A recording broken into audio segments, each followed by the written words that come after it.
Hello दोस्तों, एक बार फिर से आप सभी का स्वागत है द मानवी कैरियर इंस्टीट्यूट रिंगस की ऑनलाइन क्लासों में। अपन टॉपिक पढ़ रहे थे प्रतिशत और आज प्रतिशत का चौथा दिन है। ठीक है दोस्तों, अपन क्वेश्चंस कर रहे थे प्रतिशत के और अपन ने 34 क्वेश्चन कर चुके हैं। आज अपन शुरू करते हैं क्वेश्चन नंबर 35। ठीक है, उसी सीरीज में अपन इन क्वेश्चनों को और देखते हैं। चलिए क्वेश्चन नंबर 35 की बात करते हैं। देखो क्वेश्चन नंबर 35 क्या कह रहा है कि गेहूं की कीमत में 30% की वृद्धि की वजह से एक परिवार में खपत में कितने प्रतिशत की कमी करें ताकि खर्च आपका अपरिवर्तित रहे।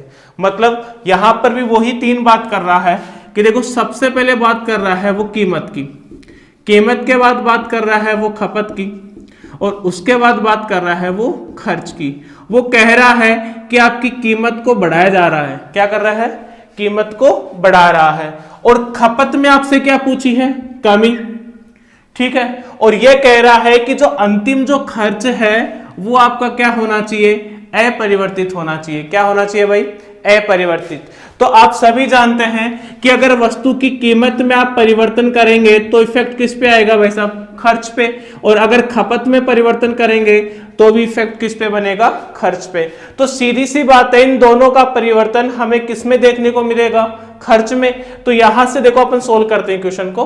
तो आपको कह रहा है कि 30% की क्या हुई है? वृद्धि। तो देखो 100 मानकर अपन इस क्वेश्चन को सोल्व करते हैं। मान लेता हूं कि खर्चा कितने रुपए का हुआ भाई? 100 रुपए का। अगर खर्चा 100 रुपए का हो रहा है और आप यहां कीमत में कितने परसेंट की वृद्धि कर रहे हो? 30% की। तो आप यहां से 30% खर्चा बढ़ जाएगा। तो अब खर्च कितना हो रहा है? 130।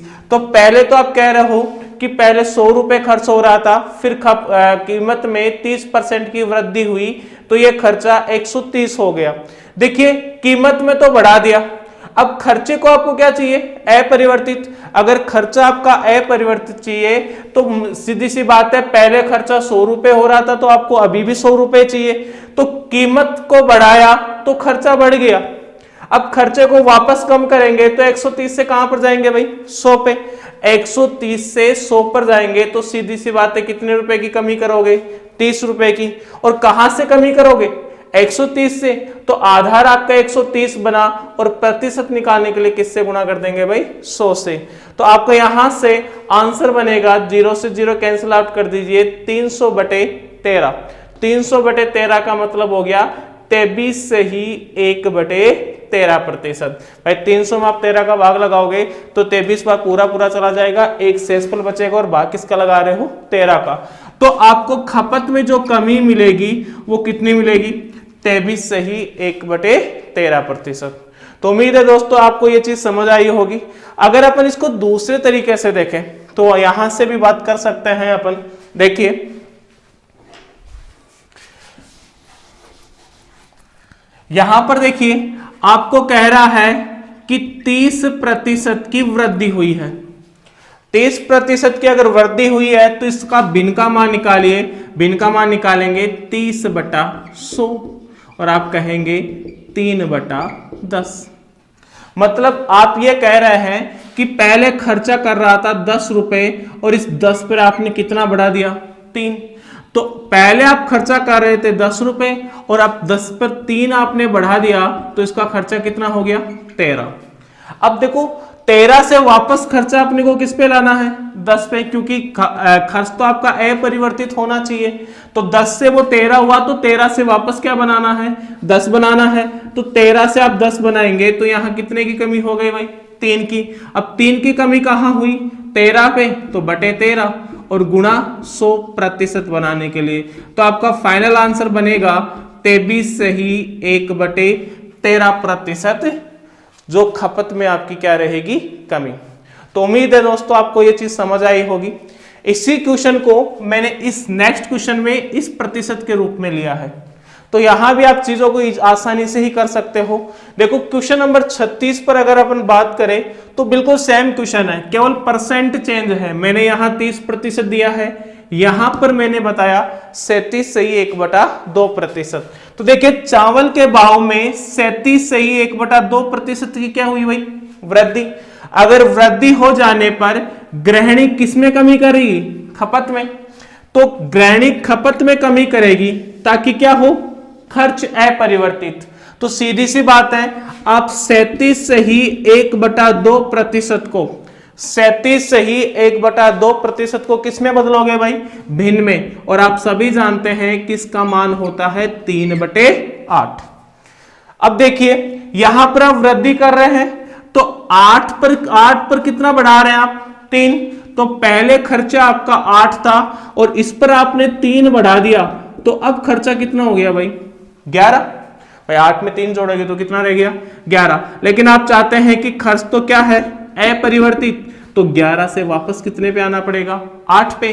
तो कमी कितने रुपए की करोगे, 3 रुपए की। और कहां से करोगे, 11 से, और प्रतिशत निकालने के लिए गुना 100। अब 300/11 को आप सोल्व कर रहे होंगे तो देखिए 300 में आप 11 का भाग लगाइए, 2 बार चला गया 22, 8 से कितना हो गया 80, तो 7 बार चला गया, 3 शेष पर और बाकी इसका 11 का। तो खपत में कितने % की कमी करनी होगी, 27 से ही 3/11% की। तो दोस्तों ये क्वेश्चन भी आप लोगों को समझ में आ गया होगा। अब बात करते हैं नेक्स्ट क्वेश्चन पे।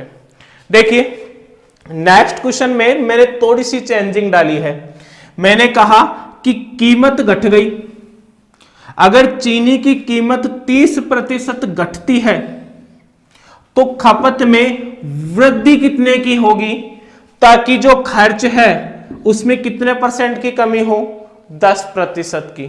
ठीक है, अगर चीनी की कीमत 30% घट गई है तो खपत में वृद्धि कितने की जाए, ताकि जो प्रारंभिक खर्च है उसमें कितने % की कमी मिले आपको भाई, 10% की। तो यहां देखो 100 मान के अपन चीज को करते हैं। मैं मान लेता हूं कि खर्चा कितना रुपए हो रहा है, 100 रुपए। देखो कीमत घटी 30%, तो खर्चा भी 30% घटेगा। तो 100 से कितना हो गया भाई, 30% कम कर दीजिए, 100 से कितना हो गया 70। तो पहले खर्चा हो रहा था 100, अब हो रहा है कितना 70। अब आपको यहां पर वृद्धि करनी है क्योंकि 70 से वापस किस पर आना चाहते हैं, 100 पे। एक चीज ध्यान में रखना, मैंने यहां कहा है कि खर्च अपरिवर्तित रहे और इस क्वेश्चन में बोला है कि खर्च जो है वो 10% क्या होना चाहिए, कम होना चाहिए। मतलब यहां अगर अपरिवर्तित की बात की तो अपन जहां से चले वहीं वापस आ गए, लेकिन यहां 10% की कमी चाहिए खर्चे में। कितनी % की कमी चाहिए भाई, 10% की।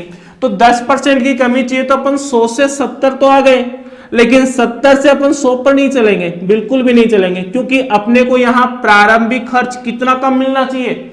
सीधी सी बात है, क्वेश्चन कह रहा है 10%, मतलब 70 से अपन किस पे चलेंगे, 100 पे ना चल के 10% कम कितने पे चलेंगे भाई, 90 पे चलेंगे। तो आप 70 से 90 पर आएंगे तो कितने रुपए बढ़ाएंगे, 20 रुपए। और ये 20 रुपए कहां से बढ़ेंगे, 70 से, तो बटे में कितना आ गया 70। और प्रतिशत निकालने के लिए किससे गुणा करेंगे, 100 से। अब देखिए 0 से 0 कैंसिल हो गया। अब 2/7 गुणा 100 है, तो आप यहां से आसानी से सोल्व कर सकते हैं, 28 से ही 4/7%। तो you will get the answer 28/4/7%। तो उम्मीद है दोस्तों कि ये चीज आप लोगों को समझ में आई है। अब आगे चलते हैं कुछ और क्वेश्चन पे। चलो दोस्तों अब अगले क्वेश्चन पे बात करते हैं। क्वेश्चन नंबर अपना 38 है कि सोयाबीन की कीमतों में 30% की कमी होने की वजह से एक परिवार 32 केजी सोयाबीन अधिक खरीदता है, तो ताकि खर्च केवल कितना 16% कम हो, उसका खर्चा भी कितना % कम हो भाई, 16%। तो आपको ताजा खपत ज्ञात करनी है। देखो सीधी सी बात है, क्वेश्चन को आप समझिए कि सोयाबीन है, उसके भाव में यहां पर कितने % की कमी की भाई, 30% की। अब 30% की कमी करने की वजह से एक परिवार 32 केजी सोयाबीन अधिक खरीदता है। यह समझिए, इस लाइन को आप समझिए कि देखो पहले जितना भी सोयाबीन खरीदता था उससे अपने को अभी मतलब नहीं है। इसने ये कहा है कि भाव को 30% कम किया, समझ रहे हो ना, कि भाव को 30% कम किया। अगर भाव 30% कम होगा तो खपत ओबियसली बढ़ेगी। और वो खपत किस हिसाब से बढ़ी कि उन्होंने कितने केजी, 32 केजी। देखो क्वेश्चन में दिया है कि 32 केजी सोयाबीन अधिक खरीदा, जितना खरीद रहे थे उससे अधिक खरीदा। जैसे एक एग्जांपल से समझे कि अगर मान लो वो 25 केजी सोयाबीन खरीद रहे हैं तो अब 32 केजी और खरीदने लग गए, तो टोटल कितना हो गया, 25 और 32 57 केजी। मेरी बात समझ रहे हो ना। तो देखिए क्वेश्चन पे बात करें अब कि 30% की कमी की वजह से, तो सबसे पहले अपन बात कर लेते हैं कि मैं मान लूं कि यहां पर खर्चा कितने रुपए का है, 100 रुपए का। अब खर्चा 100 रुपए का है, भाव में 30% की कमी कर दी, तो अगर मैं यहां से 30% की कमी करता हूं तो अब खर्चा कितना होने लग गया भाई, 70 रुपए। पहले 100 रुपए खर्चा हुआ करता था, अब भाव में 30% की कमी की तो खर्चा कितना हो गया, 70 रुपए। अब वो कह रहा है कि अगर इतने पहले जितने रुपए लेके जाएगा तो पहले से ज्यादा सोयाबीन खरीदेगा। तो अगर यहां पर अपन भाव में कमी की है तो खपत में ओबियसली क्या होगी, वृद्धि। देखिए दो चीज है, एक खपत और एक भाव। ये आप जानते हैं कि भाव बढ़ेगा तो खपत क्या होगी, कम होगी, और भाव कम होगा तो खपत बढ़ेगी। जब खर्चा क्या हो, अपरिवर्तित, खर्चा क्या हो, अपरिवर्तित। तो यहां ये कह रहा है कि केवल 16% ही क्या हो, कम हो, क्या, खर्चा। तो यहां से देखिए 100 से आप 30 कम किए, 70 पर चले गए, ये अपनी थी क्या, भाव, ये क्या था अपना भाव। अब 70 से वापस इधर ही चलेंगे तो ये इसके अपोजिट हो गई, तो क्या बन जाएगी भाई, खपत।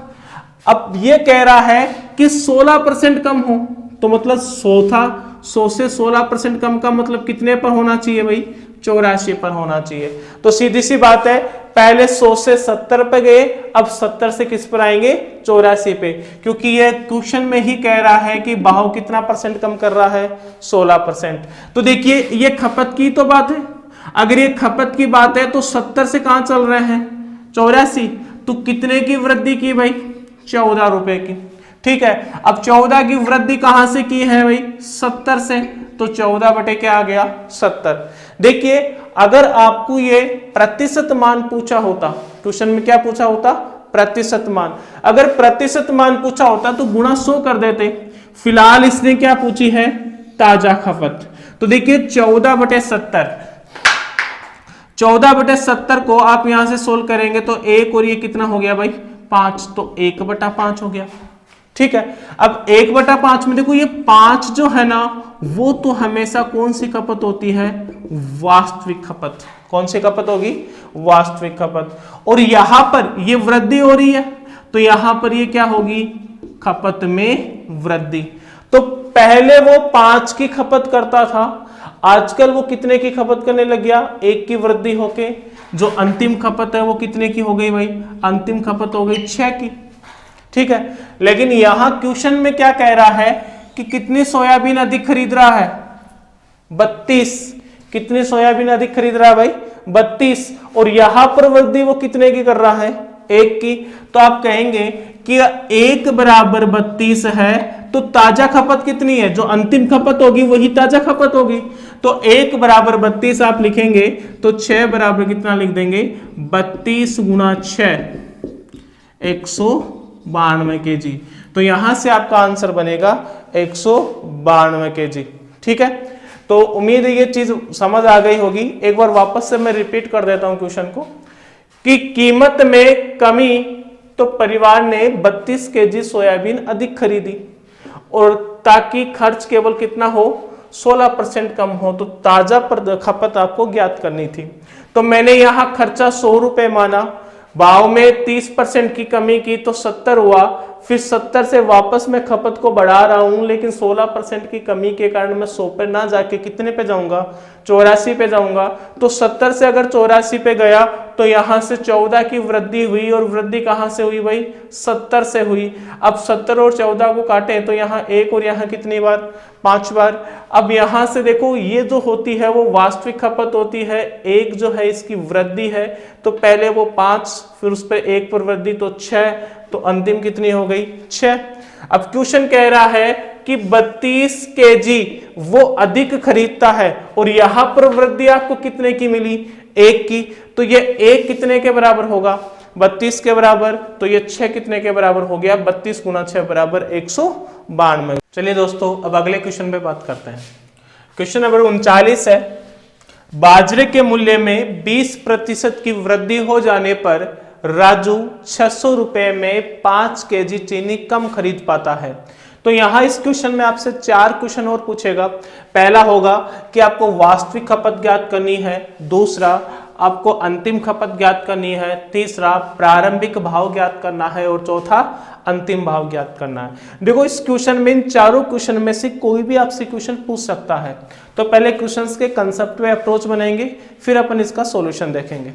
तो आप सभी जानते हैं कि देखिए, एक अपने पास भाव, एक अपने पास खपत और नेक्स्ट क्या होता है, खर्च। अगर खर्च अपरिवर्तित रहे, अगर खर्च में आप परिवर्तन नहीं करते हैं तो भाव को बढ़ाएंगे तो खपत को कम करनी पड़ेगी, और भाव कम होगा तो खपत क्या हो जाएगी, बढ़ जाएगी। तो इसी कंसेप्ट पे अपन इस क्वेश्चन का सॉल्यूशन करेंगे। तो क्वेश्चन को आइए, क्वेश्चन पे देखते हैं। देखो 20% की वृद्धि, तो आप सिंपल सी बात है कि आपको यहां पर 20% की क्या दी है, वृद्धि दी है। किसमें दी है भाई, मूल्य में। और यहां पर ये कह रहा है कि 600 रुपए, मतलब वो व्यक्ति जो 600 रुपए में वस्तु खरीदता था वो आजकल अब कितनी चीनी कम खरीद पा रहा है, 5 केजी। तो ये 5 केजी चीनी कम कब हुई, जब आपने मूल्य में कितनी की वृद्धि कर दी, 20 की। तो अब सीधी सी बात है कि मैं मान लेता हूं कि यहां खर्चा कितने रुपए हो रहा है, 100 रुपए, क्योंकि आप सभी जानते हैं जब भी अपन प्रतिशत की बात करते हैं तो उसका आधार अपन कितना मानते हैं भाई, 100। तो देखिए 100 की बात की तो खर्चा 100 रुपए हो रहा है। अब इसमें 20% की आप वृद्धि कर रहे हो, तो 20% की जैसे ही वृद्धि करोगे तो अब कितना हो गया भाई आपका, 120। पहले खर्चा 100 था, अब 120 हो गया। अब 120 से वापस मेरे को किस पे आना है, 100 पे, क्योंकि यहां पर पहले भी वो 600 रुपए में ही खरीदता था और अब भी 600 रुपए में ही खरीदता है। मतलब खर्च अपरिवर्तित है तो भाव बढ़ा तो खपत कम हुई। आप इसको लिख सकते हैं कि ये क्या है, भाव। भाव में वृद्धि तो सीधी सी बात है खपत में क्या होगी, कमी। अब खपत में कमी कैसे होगी, 120 से आप वापस किस पे आएंगे, 100 पे। 120 से 100 पे आएंगे तो सीधी सी बात है 20 रुपए की कम खरीदोगे, और ये 20 रुपए की कमी कहां पर होगी भाई, 120 पे। तो यहां से 20/120 बनेगा। अब यहां से ध्यान दीजिए, ये जो वैल्यू है वो क्या है, खपत, क्योंकि भाव को तो आपने बढ़ाया है तो कमी किसमें की है, खपत में, और खपत में कमी की है तो 120 से 100 पर रहा है ना। तो ये दोनों वैल्यू क्या है, खपत है, दोनों वैल्यू क्या है, खपत। आप इसको थोड़ा सा सिंप्लीफाई कर दीजिए, 1 बटा कितना होगा, 6। तो आप यहां से लिखेंगे 1/6। अब देखिए खपत में क्या हुई है, कमी, क्योंकि यहां पर आप ऑलरेडी बोल रहे हैं कि भाव में क्या कर रहे हैं, वृद्धि। तो यहां पर अगर बात करें तो ये जो 1 होगा वो होगी खपत में कमी। क्या होगी भाई, खपत में कमी। और इस 6 की बात करें तो ये 6 जो होगी वो होगी वास्तविक खपत। क्या होगी भाई, वास्तविक खपत। एक बार वापस मैं रिपीट कर रहा हूं, केवल ये कंसेप्ट आप तैयार करिए ताकि आप आसानी से इन चारों क्वेश्चन को सोल्व कर सकें। यहां पर मैंने खर्चा माना 100, भाव बढ़ाया 20%, तो खर्चा हुआ 120। अब 120 खर्चा हो गया, खर्च अपरिवर्तित है तो 120 से वापस मेरे को 100 पर आना पड़ेगा। 100 पर आऊंगा तो मैं खपत में क्या करूंगा, कमी करूंगा। तो मैंने कितने की कमी की भाई, 20 की कमी की। कहां से की, 120 से की। इसको थोड़ा सा सोल्व किया तो 1/6। तो यह तो हो गई वास्तविक खपत और यह हो गई खपत में कमी। अब आप यहां से समझिए कि पहले आप 6 की खपत किया करते थे, अब खपत में कमी कर दी किसकी, 1 की। तो आप मेरे को बताइए कितनी यूनिट हो जाएगी अंतिम खपत। तो आप बताएंगे भाई साहब 6 में से 1 घटाएंगे तो कितनी, 5। यहां तक कोई प्रॉब्लम नहीं है क्योंकि आप वास्तविक खपत 6 कर रहे हो और खपत में कमी कितने की बता रहे हो, 1 की, और अंतिम खपत 6 में से 1 घटेगा तो कितना आ जाएगा, 5। अब यहां पर क्वेश्चन पर चलिए कि 600 रुपए में 5 केजी चीनी क्या कर रहा है, कम खरीद पा रहा है। कितने रुपए में? 600 रुपए में 5 केजी चीनी कम खरीद पा रहा है। तो यहां देखो खपत में कमी कितने केजी की हुई? 5 केजी की। और यहां पर खपत की कमी कितनी बता रहे हो? 1 यूनिट की। तो आप कहेंगे कि भाई साहब ये 1 यूनिट बराबर कितना केजी रहेगा? 5 केजी। 1 यूनिट बराबर कितना केजी रहेगा? 5 केजी। अब देखिए, अगर आपको वास्तविक खपत का मान चाहिए तो 1 यूनिट के बराबर आपको 5 केजी दे रखा है, तो वास्तविक खपत कितनी यूनिट है? 6 यूनिट। तो 6 यूनिट के लिए वास्तविक जो खपत होगी वो कितनी होगी? 1 बराबर 5, तो ये 6 बराबर कितना हो जाएगा भाई? 6 बराबर हो जाएगा 30 केजी। तो यहां पर आप कहेंगे कि जो वास्तविक खपत है वो कितनी केजी की कर रहे हैं? 30 केजी की। अब अपन दूसरा क्वेश्चन देते हैं। क्या पूछ रहा है? अंतिम खपत। यहां पर देखिए 1 यूनिट बराबर वो बता रहा है कितना? 5 केजी। तो अंतिम खपत कितनी है? 5। तो 1 बराबर 5, तो 5 बराबर कितना हो जाएगा? तो आप यहां से सोल्व कर दीजिए। 5 बराबर कितना हो जाएगा? 5 गुना 5 बराबर 25 केजी। ये आपका सेकंड क्वेश्चन का आंसर हो गया। ऐसे ही देखो, अब बात करते हैं बाकी 2 क्वेश्चंस की। प्रारंभिक भाव और अंतिम भाव। अब प्रारंभिक भाव निकालना है तो आप समझिए वो खर्चा कितने रुपए का कर रहा है? 100 रुपए का। खर्चा कितने रुपए का कर रहा है? 100 रुपए, सॉरी 600 रुपए का। किसका कितने कर रहा है? 600। और 600 में वो कितना केजी खरीद के लेके आ रहा है? 30। तो सीधी सी बात है, प्रारंभिक भाव निकालेंगे तो 600 रुपए का वो खर्चा करता है और 30 केजी खरीद के लेके आता है। तो पर केजी भाव कितना हो गया भाई साहब? पर केजी हो गया 20 रुपए प्रति केजी। ये आपका तीसरा नंबर का आंसर होगा। ठीक है भाई, 600 रुपए वो खर्च करता है, खरीद के लेके आता है चीनी 30, तो प्रति भाव कितना हो गया? 20 रुपए प्रति केजी। ऐसे ही वो खरीदता तो 600 रुपए लेके जाता है, खर्च तो 600 रुपए लेके आता है, पर अंतिम खपत कितने की करता है? 25 केजी की। तो 25 केजी की अगर बात करें तो यहां से 25 का भाग दीजिए, आपको पता लगेगा कि आप कितने रुपए प्रति केजी का भाव बता रहे हैं यहाँ पे? 24 रुपए प्रति केजी। तो ये देखो 4 आंसर हो गए। वास्तविक खपत 30 केजी है, अंतिम खपत 25 केजी है, प्रारंभिक भाव 20 रुपए प्रति केजी है और अंतिम भाव 24 रुपए प्रति केजी है। तो दोस्तों ये वाला क्वेश्चन आपको अच्छे से समझ आ गया होगा। अगले ऐसे ही क्वेश्चन पे और बात करते हैं। चलिए दोस्तों, अब कुछ आगे वाले क्वेश्चंस के बारे में बात करते हैं। देखो क्वेश्चन नंबर अपने पास 40 है कि सेब के मूल्य में 20% की कमी हो जाने के कारण 240 रुपए में 3 सेब अधिक प्राप्त होते हैं, मिलता है। तो मूल्य में आई कमी से पहले 1 दर्जन सेब का मूल्य ज्ञात करिए। तो देखिए दोस्तों, अपन इसके सॉल्यूशन की बात करते हैं। यहाँ पर ये कह रहा है कि भाई साहब 20% की कमी हो रही है, तो सीधी सी बात है 100 रुपये अपन खर्चा मानते हैं। 100 रुपये खर्चा मानने के बाद अगर मूल्य में 20% की कमी हो रही है तो कितना बताएंगे भाई? 80। अब मूल्य में कमी हुई तो खपत बढ़ेगी, तो खपत कितनी बढ़ गई भाई? 20 बढ़ गई। और ये कहाँ से बढ़ी? 80 से। अगर इसकी फ्रैक्शन वैल्यू निकाले तो कितनी होगी भाई? 1/4। अब यहाँ से देखिए दोस्तों कि ये हमेशा कौन सी खपत होती है? वास्तविक खपत। और ये क्या है? खपत में वृद्धि, क्योंकि यहाँ भाव में कमी हो रही है तो खपत में ओब्वियसली वृद्धि होगी। तो यहाँ वृद्धि कितनी है? 1। जबकि क्वेश्चन आपको कितना बता रहा है कि कितने सेब की वृद्धि हुई है? 3 की, क्योंकि आपको कह रहा है ना 240 रुपए में 3 सेब अधिक खरीदता है।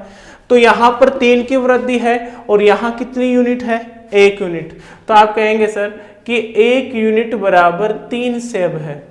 1 यूनिट बराबर 3 सेब है। और वास्तविक खपत आप कितनी कर रहे हो? 4 की। तो 4 यूनिट बराबर आप लिखेंगे कितनी सेब? 12 सेब। 4 यूनिट बराबर कितने लिख देंगे? 12 सेब। तो वास्तव में आप कितने सेब खा रहे हो? 12 सेब खा रहे हो। और क्वेश्चन में आपसे यही बोला है कि मूल्य में आई कमी से पहले 1 दर्जन सेब, मूल्य में आई कमी से पहले 1 दर्जन सेब, तो 1 दर्जन सेब कितनी हो रही है 12, और यही तो वास्तविक खपत है, मूल्य में आई कमी से पहले, तो 12 का मतलब कितना हो गया भाई साहब, यहाँ पे 240 रुपए टोटल खर्च कर रहे हो, तो ये 12 रुपए पर ही 12 सेब पे ही तो कर रहे हो, तो यहाँ से आंसर आपका आ जाएगा कि 12 सेब का मूल्य आपका 240 रुपए होगा। तो उम्मीद है दोस्तों ये बात समझ में आई है। अब जस्ट आगे वाले क्वेश्चन पे बात करते हैं। क्वेश्चन नंबर 41 है, व्यंजक x y स्क्वायर में x और y के मानों में क्रमशः 20% एवं 10% की कमी की जा रही है। तो कमी कर देने के बाद व्यंजक के मान में प्रतिशत कमी क्या होगी ये आपको ज्ञात करना है। तो यहां पर आप ध्यान दीजिए, ये अपने पास व्यंजक है भाई x y स्क्वायर। दोस्तों यहां पर x तो है एक बार और y है यहाँ पे 2 बार, तो सीधी सी बात है व्यंजक का जो टोटल मान है उसमें x का परिवर्तन तो 1 टाइम होगा और y का परिवर्तन कितने टाइम्स होगा 2 टाइम्स। तो आप यहां से समझिए, जैसे 20% है, 20% x के लिए है, तो यहां से इसकी फ्रैक्शन वैल्यू होगी 1/5। ठीक है, तो पहले यहां पर x की वैल्यू 5 थी और अब कमी होके कितनी हो गई, 1 की कमी हुई तो कितनी हो गई 4। तो पहले आपने बताया 5, अब आपने बता दिया कितना 4, क्योंकि यहां पर 5 था, इसमें 1 भी कमी हो गई। 10% की बात कर तो फ्रैक्शन वैल्यू हो गई 1/10 और पहले 10 थी वैल्यू, अब 1 की कमी हुई तो कितनी हो गई 9। तो पहले 10 था, 1 की कमी हुई तो कितनी हो गई भाई 9 हो गई। लेकिन यहां पर ध्यान दीजिए y कितनी बार है 2 बार है, और y 2 बार है तो यहां पर कमी भी कितनी बार होने वाली है 2 ही बार होने वाली है। तो फिर 10 और कितना हो जाएगा 9। अब देखिए यहां से आप इनको गुणा करेंगे तो 10 10 100 और 5 कितना होता है भाई 500। तो पहले व्यंजक की वैल्यू कितनी थी 500, और अब बात करें तो देखिए 9 9 81 और 81 को 4 से गुणा करेंगे तो 4 और 32 मतलब 324।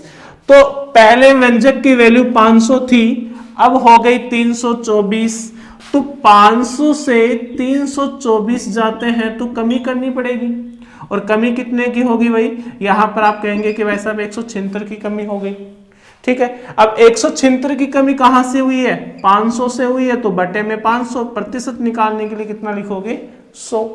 अब 2 जीरो से आप 2 जीरो कैंसिल आउट कर दीजिए और 5 का भाग लगाइए तो आप कहेंगे 3 5 और आपका कितना रह जाएगा 2। तो आप यहां से आंसर बताएंगे कि व्यंजक के मान में 35.2% की कमी हुई। दोस्तों ये बात आपको समझ आई है। अब बात करते हैं अगले क्वेश्चन पे। क्वेश्चन को देखिए, एक विद्यार्थी ने एक संख्या को 5/8 की बजाय 8/5 से गुणा कर दिया। तो सीधी सी बात है 5/8 से गुणा करना था, गुणा किया इसने 8/5 से, तो गलती तो हो गई होगी आंसर में। तो वो जो गलती हो रही है उस गलती का जो प्रतिशत है वो आपको ज्ञात करना है। इसने कहा है कि उसके उत्तर में गलती प्रतिशत ज्ञात करिए। तो यहां से देखिए कोई संख्या है उसको किससे गुणा करना था 5/8 से, और इसने गुणा किससे कर दिया 8/5 से। तो देखिए अज्यूम करते हैं संख्या जो इसको ना इसका बिन हटा दे, तो 8 और 5 का एक कैल्शियम ले लेते हैं। मैं मान लेता हूं कि संख्या को किससे गुणा करना था 40 से, तो आपको गुणा करना था 5/8 को और गुणा किससे कर दिया 8/5 को। तो यहां देखो कुछ वैल्यूज परिवर्तन आएगा, तो यहां तो आपको वास्तव में कितना लाना था 25, और यहां से ये कितना हो गया 64। 64 से आपको 25 चला गया, 64 से कितना चला गया 25। तो देखो आंसर इसका 25 आना चाहिए था, जबकि आपने आंसर यहां दिया कितना 64। तो कितने की वृद्धि हुई, तो यहां पर बताएंगे साहब 39 की वृद्धि हो गई। अगर 39 की वृद्धि हुई है किससे हुई है 25 से हुई है, प्रतिशत निकालने के लिए किससे गुणा करेंगे आप 4 से गुणा करेंगे। तो आप यहां कहेंगे 4 से डिवाइड कर दिया, 39 को आप 4 से मल्टीप्लाई करेंगे तो 9 4 36 और 20, 36 और 20 कितना हो गया 156%। तो 156% की क्या हो जाएगी वृद्धि हो जाएगी उत्तर में। तो दोस्तों ये बात आपको समझ में आई है। अब आगे कुछ और क्वेश्चंस के बारे में डिस्कस करते हैं।